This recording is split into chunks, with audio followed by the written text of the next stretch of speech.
Hello viewers, हाय। आज हम discuss करेंगे डिस्ट्रीब्यूटिव प्रॉपर्टी और हम डिस्कस करेंगे एडिटिव इन्वर्स, मल्टीप्लिकेटिव इन्वर्स की प्रॉपर्टी को हम कैसे यूज़ करते हैं। तो first of all chapter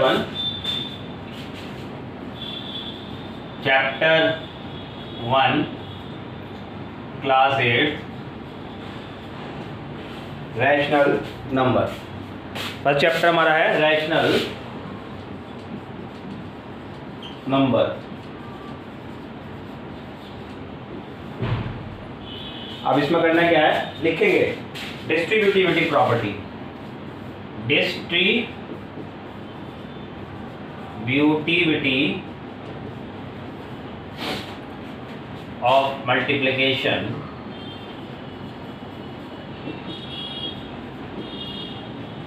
over addition for rational number, over addition for rational number। Rational number लेंगे हम जिसमें हम एडिशन पर मल्टीप्लिकेशन लगाएंगे, वो भी डिस्ट्रीब्यूटिव प्रॉपर्टी की हेल्प से। तो देखते हैं क्या कहना चाह रहा है यहाँ पे ये। तो मैं तो सिंपली एक बात ही कहना चाहता हूँ। सबसे पहले समझ लिया आप, एक सिंपल जो लॉ है for addition, distributive property over addition and multiplication, note करके लिखना है सबको। डिस्ट्रीब्यूटिव प्रॉपर्टी ऑफ मल्टीप्लिकेशन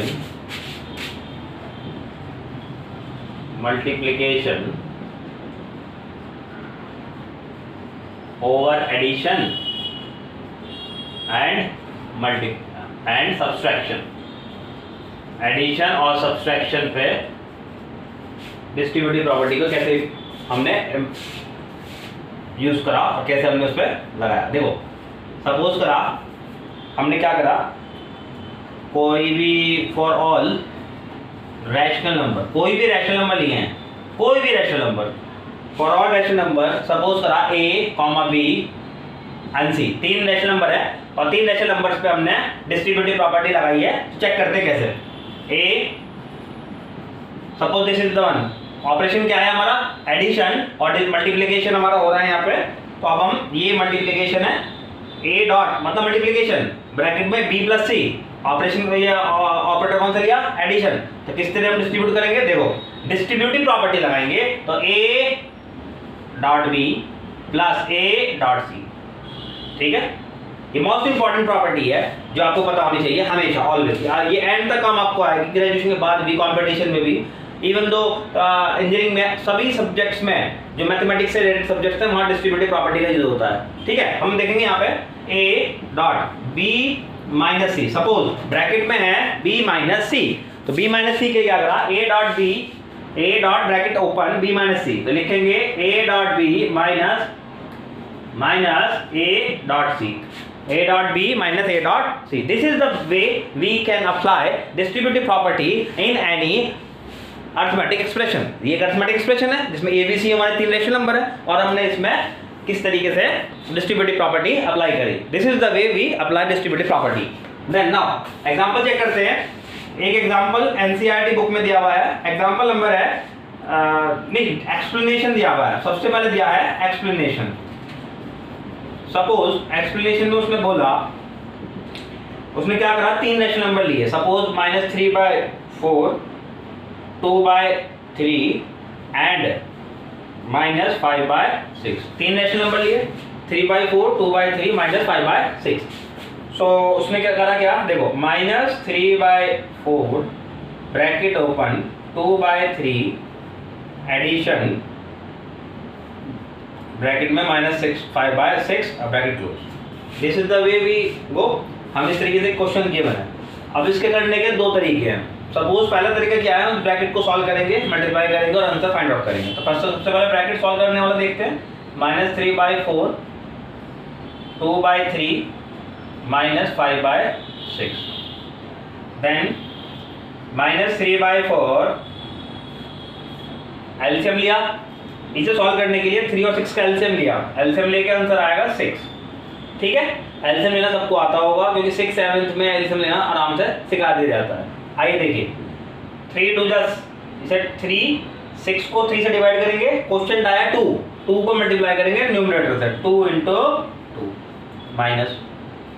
अब 6, इस 6 को इस 6 से डिवाइड करेंगे, डिनोमिनेटर 6 को इस वाले डिनोमिनेटर से डिवाइड करा, क्वेश्चन आया 1 को मल्टीप्लाई कर देंगे न्यूमरेटर से, 5 × -3/4, then 2 × 2 4 -5 6, then further -3/4 that is -1/6, then minus, जब अंदर मल्टीप्लाई करेंगे तो माइनस माइनस प्लस हो जाएगा और 3 × 1 हो जाएगा, 3 × 1 and 6 4 × 6, 3 2 6 then 1/8। एक तरीका तो ये है जो हम नॉर्मली सॉल्व करते हैं, लेकिन दूसरा मेथड क्या हो सकता है, देखिए आप अगर यही चीज़ हम डिस्ट्रीब्यूटिव प्रॉपर्टी के हेल्प से करेंगे, कैसे करेंगे, देखो -3/4 2/3 plus -5/6, this is our question, ये हमारा क्वेश्चन है। तो करना क्या है, देखिए दो तरीके सॉल्व करेंगे। सबसे पहले हम डिस्ट्रीब्यूटिव, जैसे ये वाली प्रॉपर्टीज में इम्प्लीमेंट करेंगे, a dot bracket open b + c equal to a dot b + a dot c, this is the basic property which we can implement in this expression. तो इम्प्लीमेंट करेंगे -3/4 × 2/3 प्लस -3/4 × -5/6। ठीक है, इस तरीके से डिस्ट्रीब्यूटिव प्रॉपर्टी इंप्लीमेंट हो गई। अब अलग अलग पार्ट को हम सॉल्व कर लेंगे। सपोज पहला पार्ट था हमारा -3/4 × 2/3, तो इसे सॉल्व करेंगे, 2 2 × 4 3 × 3, तो यहाँ आया -1/2।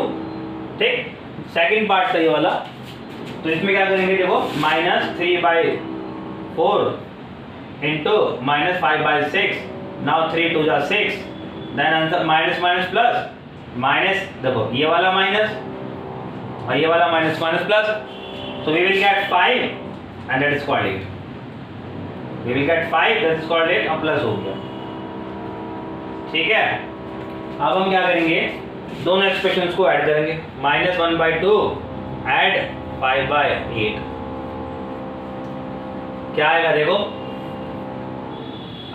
एलसीएम लिया 8 आया, 2 इसे डिवाइड 8 को डिवाइड करेंगे 2 से, 2 4 × 8, तो 4 क्वेश्चन है, 4 को मल्टीप्लाई कर देंगे न्यूमरेटर से, -1 × 4, यहाँ पे क्या है 8 1 × 8, क्वेश्चन कितना आया 1 को मल्टीप्लाई करेंगे 5 से, 5 × 1, देन -4 + 5, नीचे डिनोमिनेटर में आ गया 8, फाइन, और again we have the answer that is called 1/8।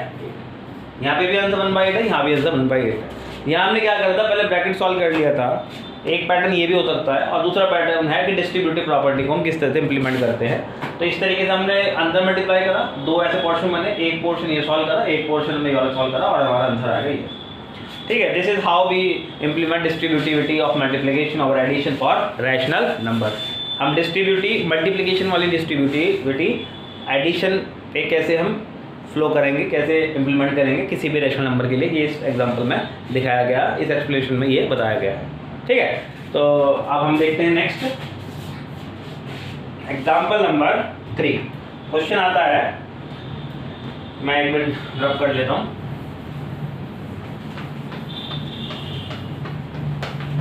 Example number 3,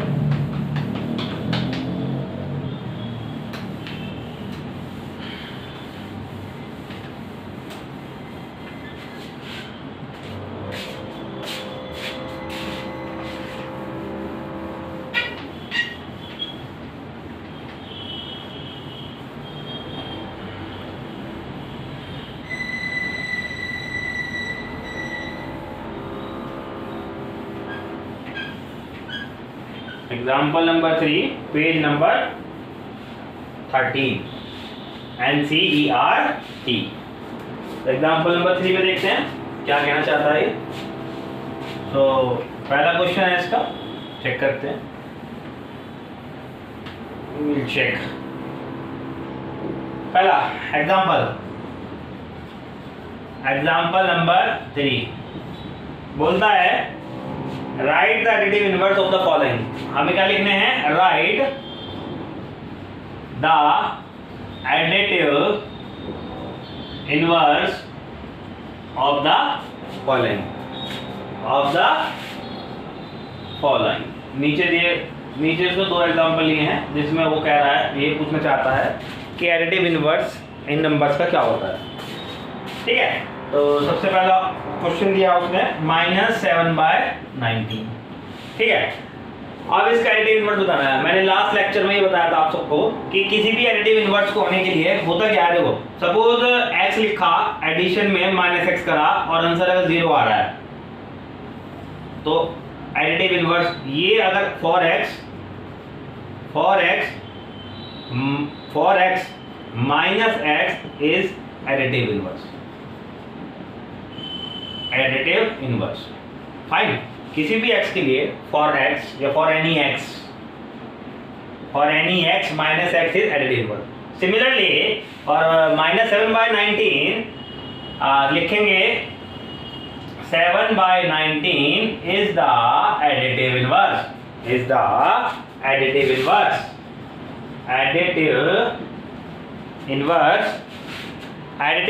of -7/19 because क्यों है ऐसा चेक करेंगे। because -7/19 add 7/19 gives what? 0। यही मैंने इस प्रॉपर्टी बताया कि x plus minus x equal to 0 if it happen then that number that is minus x is the additive inverse of x।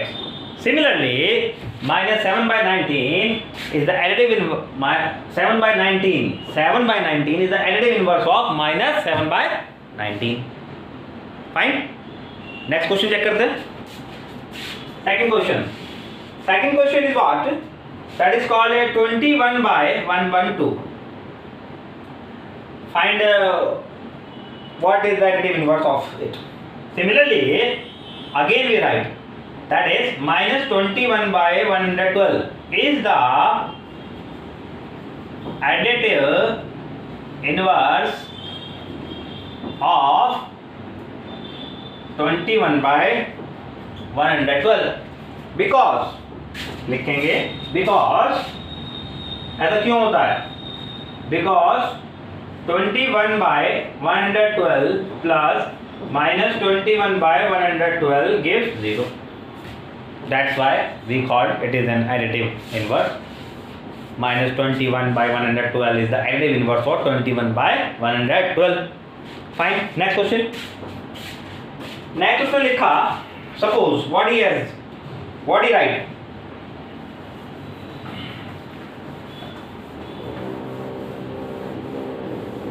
Basically जो एनसीईआरटी बुक्स होती हैं वो आपके कॉम्पिटिटिव एग्जाम्स के अकॉर्डिंग बनी होती हैं, जिससे आपका एक बेस तैयार हो जाए और आप किसी भी कॉम्पिटिटिव एग्जाम में जाएं, चाहे वो जेईई मेंस हो, चाहे कोई बैंकिंग एग्जाम हो, चाहे वो एसएससी हो, या चाहे आप कोई प्रोग्रामिंग भी कर रहे हैं तो प्रोग्रामिंग के लिए भी आपको एक लॉजिक चाहिए। तो लॉजिक क्रिएट करती हैं NCERT books.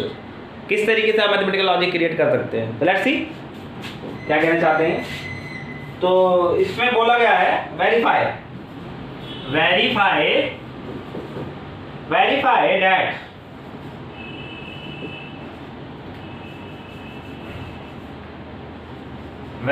that minus x is the same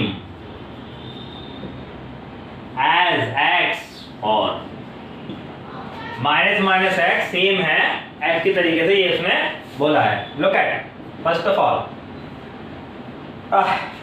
देखिए सपोज करा x लिया उसने 13/17। अब हम इस क्वेश्चन को किस तरह प्रोसीड करेंगे, हमें देखना कि हाउ। तो the additive inverse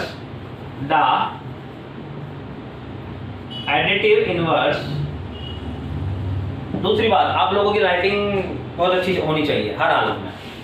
the additive inverse of x equal to 13/17 is -13/17। -13/17 क्यों? बिकॉज 13/17 ऐड करेंगे -13/17 we will get 0. That's why we can say the additive inverse of x 13/17 is -13/17. Now similarly by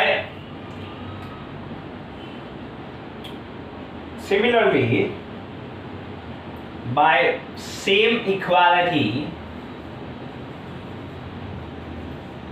13/17 plus -13/17,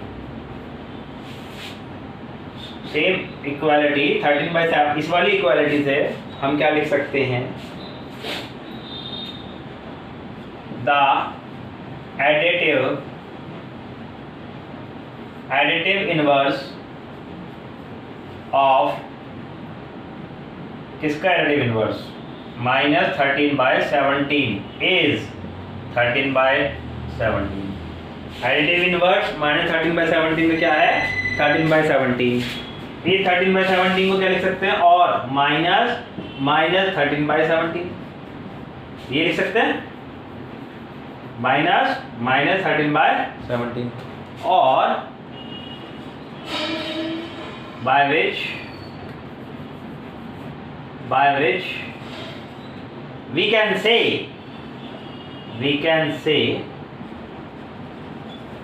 minus x, इस term को ये लिख सकते हैं equal to what? x, minus x equal टू x, hence proved. ये तो वो चाह रहा है बेसिकली, वो यही तो चाहता है कि इसे हम प्रूव कर दे। हम यहाँ प्रूव कर दिया, वी हैव प्रूव्ड। सिमिलरली एक उसने दूसरा एग्जांपल लिया, -21/31। -21/13 में क्या है? देखो एडिटिव इनवर्स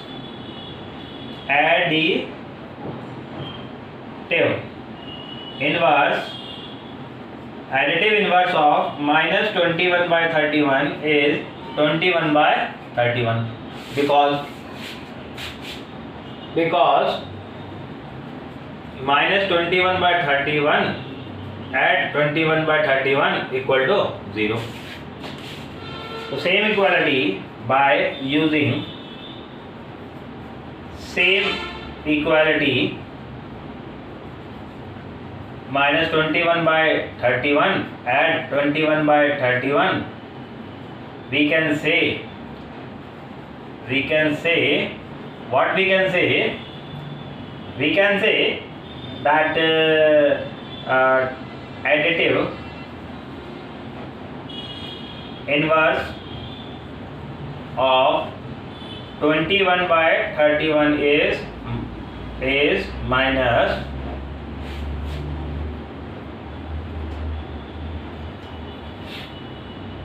(21/31). ठीक है,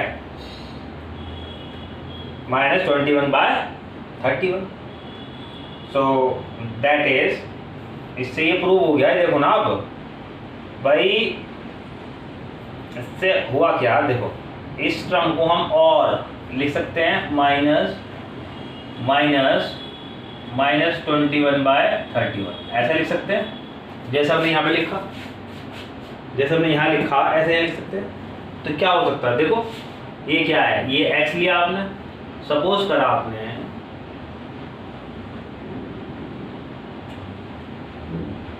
ये टर्म क्या है? That is called, this term will be x and that is x, then minus, तो ये हो गया। अगर हमने -21/31 को x माना तो हम क्या लिखेंगे? -21/31 इज x, ये वाला माइनस, ये वाला माइनस, ठीक है। तो we can say that is x minus x equal to, ये हम बोल सकते हैं minus x equal to x. इसमें सिंपल पैटर्न उसने यूज करा, क्या यूज करा उसने इस वाले एग्जांपल में, ये भी शो करना चाहा था देखो कि suppose is 13 by let 13 by 17 equal to x, then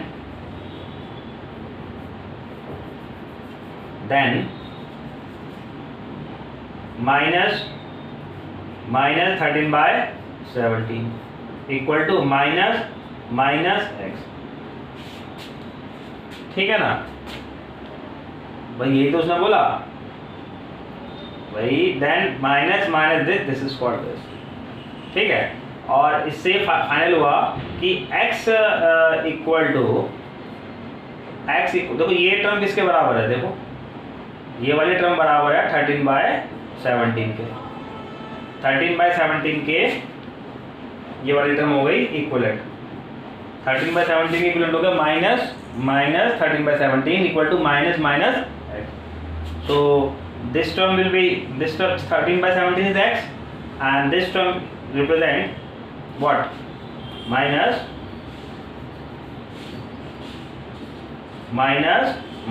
x, hence proved, हमने ये प्रूव्ड कर दिया कि माइनस एक्स सेम होता है x के। हमने ये प्रूफ कर दिया minus x is same as for x. Fine, आइए लुक एट नेक्स्ट। इसमें इसने बताया एग्जांपल नंबर 5, डिस्कस करा example number 5, page number 14, NCERT example number 5। Example number 5 हम करेंगे डिस्कस। एक मिनट हो गया, बस रब कर लेता हूँ बोर्ड।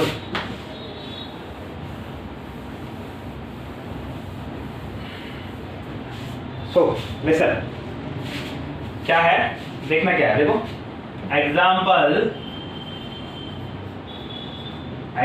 5 क्या कहता है, चेक करना है।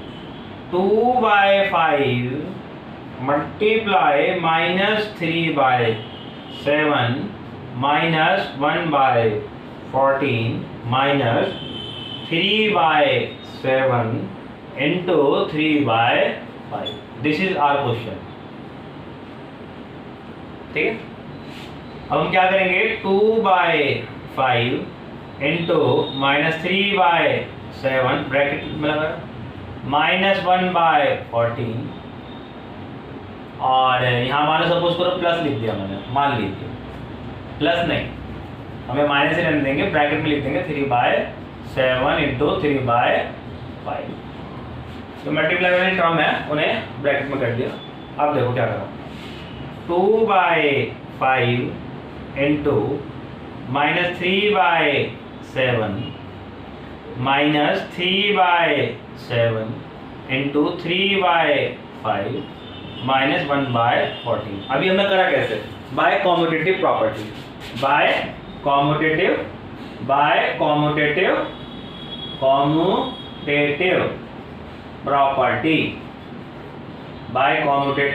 प्रॉपर्टी। अब कॉम्यूटेटिव प्रॉपर्टी क्या बोलती है ये हमें देखना है। कॉम्यूटेटिव प्रॉपर्टी बताती है a प्लस बी अगर है तो b प्लस ए बी होगा। तो by commutative property a plus B equal to B plus A. तो इसे इसमें कैसे इंप्लीमेंट करी हमने, ये चेक करते हैं एक बार। 2 by 5 into -3 by 7, suppose minus sign हमने कॉमन लिया तो 1/14 प्लस ब्रैकेट में 3 by 7 into 3 by 5।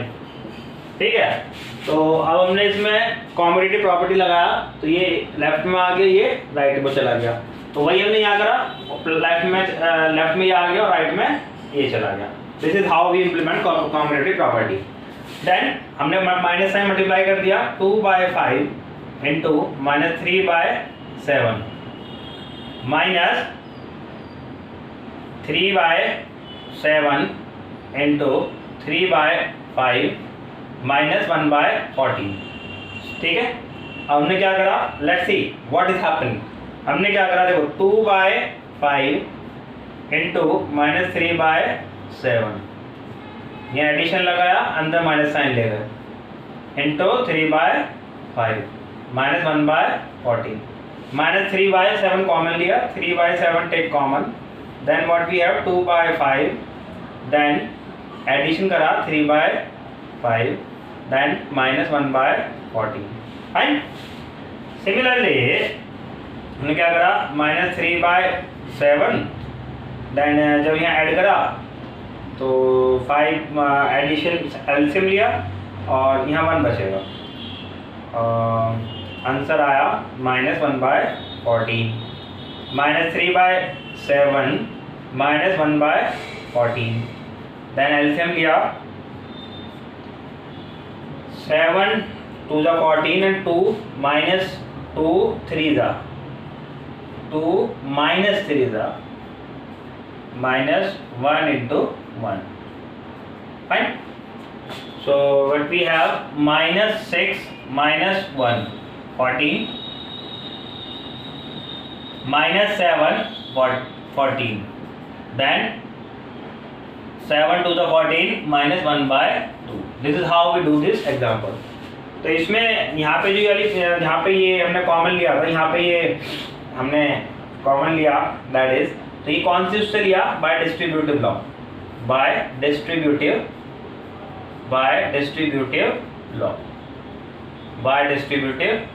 Distributive law की हेल्प से हमने ये हैपन करा, ठीक है। अब हम नेक्स्ट में देखेंगे, नेक्स्ट लेक्चर में देखते हैं एक्सरसाइज 1.1 को हम चेक करेंगे और देखेंगे एक्सरसाइज के क्वेश्चन, और इसमें जितना भी एक्सप्लेनेशन था एक्सरसाइज 1.1 से पहले का वो सारा कंप्लीट कर लिया विद एग्जांपल। सो मुझे लगता है, मुझे आशा है कि आपको ये टॉपिक समझ में आया होगा, और नेक्स्ट लेक्चर में देखते हैं। Thank you.